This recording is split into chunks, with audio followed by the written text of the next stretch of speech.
दे, सांसद पूरे ना हो, तो फिर वो छोटी-मोटी पार्टियों का सहारा लेता है और पार्टियों को उम्मीद रहती है कि किस तरीके से हमारा इसमें अच्छा प्रतिनिधित्व हो या हमारा अच्छा वेटेज हो, हमें अच्छे मंत्रालय मिलें। लेकिन तत्कालीन सरकार जिस तरीके से मेजॉरिटी में नहीं थी और उसे मेजॉरिटी में लाने के लिए नीतीश कुमार और चंद्रबाबू नायडू ने जो समर्थन दिखाया है, उससे उन्हें अपेक्षा थी कि हमें तमाम बड़े-बड़े मंत्रालयों को में से एक मंत्रालय दे दिया जाएगा। अब बीजेपी इस समय ऐसे मूड में दिखाई दे रही है कि हमें किसी भी दल का कोई नेतृत्व करने का मन नहीं है, हम अपने हिसाब से मंत्रालयों को बाँटेंगे और आपको रहना है हमारे साथ तो रहिए। ऐसा बेसिकली दिखाई दे रहा है। जिस तरीके से विपक्ष में जो लोग थे या जो एनडीए के सहयोग में आए थे, उनको कोई भी बड़ा मंत्रालय नहीं दिया गया। बीजेपी ने अपने पुराने मंत्रालय में जिस तरीके से उन्हीं कैंडिडेट को रिपीट किया है, चाहे वो रक्षा मंत्रालय हो, गृह मंत्रालय हो, रेल मंत्रालय हो, इन सारे मंत्रालय, चाहे फाइनेंस मिनिस्ट्री हो, इन सभी में अपने पुराने एलाइज को ही रखा है या पुराने मंत्रियों को ही रखा। तो ऐसे में तमाम वो विपक्षी या सहयोगी दल, जिन्हें एनडीए के साथ मिलकर आने में बहुमत देने में उनका महत्वपूर्ण रोल है, उनको कोई भी अच्छा या की पोजीशन वाला मंत्री पद नहीं दिया गया। अब विपक्ष के तमाम लोग उनसे कह रहे हैं कि आपको मंत्रालयों के नाम पर तो झुनझुना मंत्रालय पकड़ा दिया गया। अगर आप भी कुछ लेना चाहते हैं, अगर आपके हाथ में कुछ अब भी है, तो आने वाली 20 जून को जिस समय लोकसभा स्पीकर का चुनाव होगा या प्रस्ताव रखा जाएगा, उसमें अपना लोकसभा स्पीकर ज़रूर चुन लेना। और ये खबर बड़ी ज़ोर-शोर से विपक्ष के द्वारा, चाहे वो आम आदमी पार्टी के संजय सिंह हो, पूरी अच्छी तरीके से मिर्च मसाला लगाकर उनको बताया जा रहा है कि नीतीश कुमार और चंद्रबाबू नायडू के हाथ में अब अगर कुछ है मंत्रालयों को छोड़कर, तो वो लोकसभा स्पीकर का पद है। तो हम इन सारे राजनीतिक घटनाओं से किस तरीके से अपने सब्जेक्ट यानी कि पॉलिटी को रिलेट कर सकते हैं। तो सबसे पहले हम समझेंगे कि यहाँ लोकसभा स्पीकर की आखिर पावर क्या होती है और लोकसभा स्पीकर को आर्टिकल कितने में डिफाइन किया गया है। तो सबसे पहले हमने यहाँ नोट कर दिया है लोकसभा स्पीकर जो कि आर्टिकल 93 में आता है और इसके पावर जो होते हैं वो बहुत महत्वपूर्ण है। इसी वजह से राजनीतिक दल आज झगड़े करने पे उतारू हैं या अनबन उनमें है कि किस तरीके से लोकसभा स्पीकर हमारा ही हो। तो सबसे पहले लोकसभा स्पीकर को चुनाव करने की जो प्रक्रिया होती है उसे हम साइड में रखते हैं, लेकिन सबसे पहले लोकसभा स्पीकर की पावर को पहचानते हैं। लोकसभा स्पीकर ऐसे समझो कि आपके क्लास में बैठा हुआ एक अध्यापक या हेडमास्टर पूरे बच्चों को संकेत देता है कि कौन किस कोने में बैठेगा और किस बात पर चर्चा होगी और कौन सा सब्जेक्ट पढ़ाया जाएगा। ये सारे डिसीजन लेने वाला कहीं ना कहीं उस क्लास में आपकी कक्षा में अध्यापक ही होता है। ऐसे ही संसद में जिस तरीके से लोकसभा स्पीकर होता है, वो सारे विधायकों की विभिन्न क्षेत्रों से आने वाली गतिविधियों को सुनता है और रिकॉर्ड में डलवाता है कि ये चीज़ें देश के लिए, राज्य के लिए कितनी महत्वपूर्ण है, उसको आदेश देता है कि इस पर चर्चा होना चाहिए। तो सबसे बड़ी बात यहाँ पर है कि लोकसभा स्पीकर जिस तरीके से एंटी डिफेक्शन बिल को वैलिडेट करता है, ये सबसे महत्वपूर्ण एंटी डिफेक्शन बिल है, क्योंकि राजनीतिक पार्टियां डर रही हैं, क्योंकि इस वाले बिल से रिलेटेड जो घटना हुई है वो महाराष्ट्र में, जिस तरीके से आपको पता होगा राजनीतिक घटनाओं के साथ महाराष्ट्र में शिवसेना नाम की एक पार्टी हुआ करती थी, जिसके 2/3 विधायक यानी कि 2/3 सदस्य पूरे अलग हो गए और तीसरी पार्टी बना ली, और जिसे स्पीकर ने पूरी तरीके से कह दिया ये सही है, पार्टी का तोड़ना नहीं हुआ, किसी प्रकार का गलत काम नहीं हुआ, ये तो 2/3 सदस्य उस वाली पार्टी में नई पार्टी बनाने जा रहे हैं। तो इस पार्टी को वैलिडेशन करने वाला लोकसभा स्पीकर ही है, जो कह देता है कि ये गलत प्रक्रिया नहीं है, ये सही प्रक्रिया है, और 2/3 सदस्य अगर जाते हैं तो नई पार्टी बन जाती है। और ये नई पार्टी जब किसी चौथी पार्टी में, जिसके पास मेजोरिटी नहीं होती है विधानसभा में, तो वो जाके उस चौथी पार्टी से मिल जाती है और उसकी सरकार बन जाती है अल्टीमेटली। जिसका उदाहरण आप महाराष्ट्र में देख सकते हैं। एकनाथ शिंदे जो पहले शिवसेना में हुआ करते थे और शिवसेना के 2/3 सदस्यों को लेकर किसी तीसरी पार्टी यानी कि एनडीए के साथ जुड़ गए और वहां पर बीजेपी की सरकार बन गई। तो इस ये पावर है कि एंटी डिफेक्शन लॉ के तहत जो भी विधायक या सांसद टूट कर जाते हैं और अपनी नई पार्टी बनाने के तौर पर वो मर्जर का नाम दे देते हैं, जिससे वो स्पीकर ही वैलिडेट करता है। और दूसरा सबसे बड़ा पावर जो स्पीकर का है, वो स्पीकर डिसाइड करता है कि संसद में कौन सा बिल मनी बिल है या नहीं है, कौन सा बिल महत्वपूर्ण है या नहीं है। इसका उदाहरण आप देखेंगे, चाहे वो आधार बिल हो, जिससे सरकार ने गोपनीय तरीके से मनी बिल दिखाकर पास करवा लिया था, या लॉकडाउन के समय में ऐसे कई महत्वपूर्ण बिल थे जिन पर चर्चा होनी चाहिए थी, लेकिन लोकसभा स्पीकर उन्हीं के सत्ताधारी पार्टी का होने के कारण चुपचाप वो बिल पास कर लिए गए। और तीसरी सबसे बड़ी पावर होती है कि लोकसभा स्पीकर सत्ताधारी पार्टी का ही होता है, और तो सत्ताधारी पार्टी के प्रति अगर कोई अविश्वास प्रस्ताव आता है तो उस प्रस्ताव को यहाँ पर टेबल ही नहीं होने देते हैं। अविश्वास प्रस्ताव आपने देखा होगा 2014 से 19 तक की जो सरकार थी, उसमें लोकसभा स्पीकर के तौर पर सुमित्रा महाजन जी को चुना था, जो कि सत्ताधारी दल की ही द्वारा चुनी गई थी। तो उन्होंने जब सरकार के खिलाफ अविश्वास प्रस्ताव आया, तो उस अविश्वास प्रस्ताव को उन्होंने टेबल ही नहीं होने दिया, यानी कि चर्चा ही नहीं होने दी। उन्होंने टाल-मटोल करके इस पूरे बिल को, पूरे 5 साल को निकाल दिया कि अब इस पर चर्चा ही नहीं होगी। तो ये सबसे बड़ी बात है कि लोकसभा स्पीकर के पास ये पावर होती है कि किसी बिल को वो टेबल होने दें या चर्चा होने दें या ना होने दें। और चौथी सबसे बड़ी पावर होती है, आपको याद होगा 1999 की वो घटना जहां पर अटल बिहारी वाजपेयी की सरकार महज एक वोट से गिर गई थी।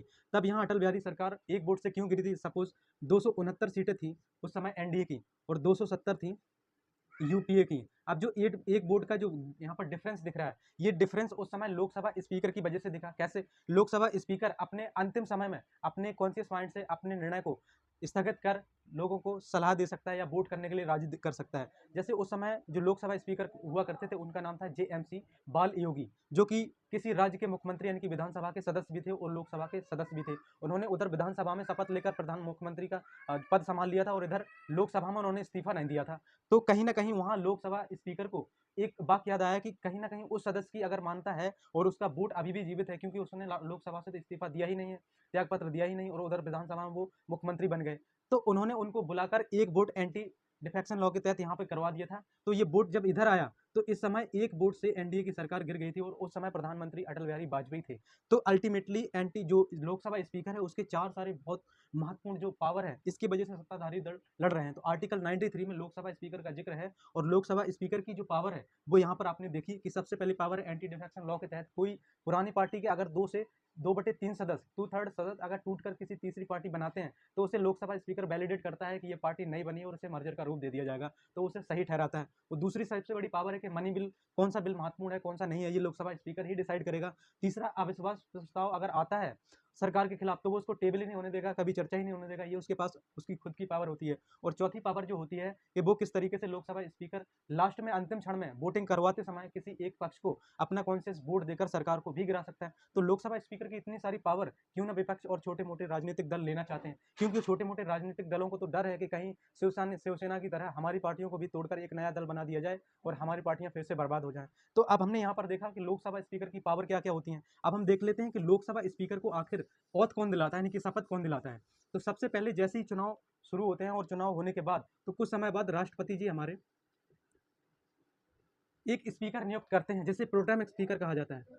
प्रोटेम स्पीकर ये बेसिकली 4-5 दिन के लिए नियुक्त होता है, जब तक वोटिंग की प्रक्रिया खत्म हो जाती है उसके दौरान जो कार्यकाल होता है उसमें कामकाज संभालने के लिए। अब ये प्रोटेम स्पीकर जो होता है उसमें तत्कालीन संसद में जो भी पुराना सदस्य होता है या जो सबसे ज्यादा बार सांसद जीतकर उस सदन में आता है उसको ही सीनियर मोस्ट व्यक्ति को यहाँ पर प्रोटेम स्पीकर राष्ट्रपति के द्वारा चुन लिया जाता है।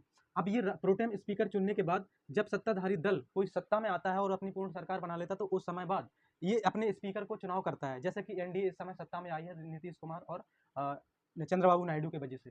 तो ये सारी चीजें यहाँ पर होती हैं। तो नीतीश कुमार और चंद्रबाबू नायडू इस पर कयास लगा रहे हैं। लेकिन लोकसभा स्पीकर जब चुना जाता है तो लोकसभा स्पीकर को यहाँ से स्पीकर का चुनाव होता है जो सत्ताधारी दल का होता है और इसको शपथ दिलाने के लिए ये प्रोटेम स्पीकर ही होता है जो राष्ट्रपति के द्वारा सबसे पहले प्रोटेम स्पीकर नियुक्त किया जाता है और ये प्रोटेम स्पीकर ही स्पीकर को शपथ दिलाता है। अब स्पीकर अपने नीचे एक डिप्टी स्पीकर को शपथ दिलाता है और ये basically deputy speaker opposition party से होता है। जो सत्ताधारी दल होता है उसके अपोजिशन में जिसके कम वोट आए होते हैं वो सत्ताधारी पार्टी का होता है। लेकिन इत्तेफाक से 2014 के बाद से डिप्टी स्पीकर कोई चुना ही नहीं गया, क्योंकि इस समय कोई भी विपक्ष में नहीं था, कोई भी पार्टी विपक्ष में नहीं आई कि विपक्षी दल का नेता बन सके, इस वजह से ये पद खाली रहा। और जब सबसे बड़ी बात है कि राष्ट्रपति के बाद प्रोटेम स्पीकर को राष्ट्रपति शपथ दिलाता है और प्रोटेम स्पीकर स्पीकर को शपथ दिलाता है और स्पीकर डिप्टी स्पीकर को। अब इनके त्याग पत्र भी देख लेते हैं। जब ये त्याग पत्र देगा तो यहाँ पर डिप्टी स्पीकर स्पीकर को त्याग पत्र देगा और ये स्पीकर सीधे राष्ट्रपति को त्याग पत्र देगा। यहाँ पर प्रोटेम स्पीकर स्वतः ही खत्म हो जाता है जब स्पीकर आ जाता है। तो हमने देखा कैसे लोकसभा स्पीकर की पावर इतनी सारी है और उसके जो शपथ ग्रहण का सिलसिला किस तरीके से राष्ट्रपति प्रोटेम स्पीकर नियुक्त करता है और प्रोटेम स्पीकर स्पीकर को नियुक्त करता है और स्पीकर डिप्टी स्पीकर को। और डिप्टी स्पीकर जब रिजाइन मारता है तो उसे स्पीकर को देना पड़ता है अपना त्याग पत्र, और जब स्पीकर रिजाइन मारता है या त्याग पत्र देता है किन्हीं कारणों से तो राष्ट्रपति को देता है। तो अल्टीमेटली इतने सारे पावर हैं लोकसभा स्पीकर के, इस वजह से राजनीतिक पार्टियां चाहती हैं कि हमारे खेमे में लोकसभा स्पीकर या हमारा बन जाए। तो अब देख लेते हैं क्या बीजेपी के पास इसका कोई तोड़ है, जहां छोटे छोटे दलों को जो सत्ताधारी दल बनाने के रूप में एनडीए को अपने वोट बैंकों का समर्थन दिए हैं या सांसदों का समर्थन दिए हैं, क्या उनके हाथ इस बार लोकसभा स्पीकर लगेगा? तो ये उम्मीद बहुत ना के बराबर है। जिस तरीके से बीजेपी ने इन तमाम छोटे मोटे दलों को जो सहयोग के रूप में आए थे उनको कोई भी बड़ा मंत्रालय नहीं दिया, इससे इच्छा जाहिर होती है साफ तौर पर कि उसको कोई परवाह नहीं कि छोटे मोटे दल अगर टूटकर चले भी जाते हैं, लेकिन प्रयास तो कर ही रहे हैं नीतीश जी और चंद्रबाबू नायडू जी। अब यहाँ पर चंद्रबाबू जो नायडू हैं, चंद्रबाबू नायडू हैं, इनके कुछ फैमिली ट्री देख लेते हैं। जैसे जिस तरीके से कम्मा समुदाय से आते हैं, इस कम्मा समुदाय का जो फैमिली ट्री है, इस फैमिली ट्री में एक दक्षिण के सुपरस्टार हुए हैं जो जिनके पूरी फैमिली राजनीतिक पार्टी के रूप में कन्वर्ट हो गई, और उन्हीं फैमिली में से यहाँ पर चंद्रबाबू नायडू उनके दामाद हैं और उनकी एक बेटी है जो कि अभी बीजेपी में अध्यक्ष के पद पर है, जो कि पहले से कई पदों पर रह चुकी हैं और पहले वो कांग्रेस में भी काम कर चुकी हैं। जैसे आंध्र प्रदेश में बीजेपी के अध्यक्ष इस समय पुरंदेश्वरी, जो कि दक्षिण भारत में चंद्रबाबू नायडू के रिलेशन में पहले थी, जो कि चंद्रबाबू नायडू, ये नायडू हैं और ये पुरंदेश्वरी हैं, ये चंद्रबाबू नायडू की साली लगती हैं रिश्ते में। तो ये फैमिली ट्री है।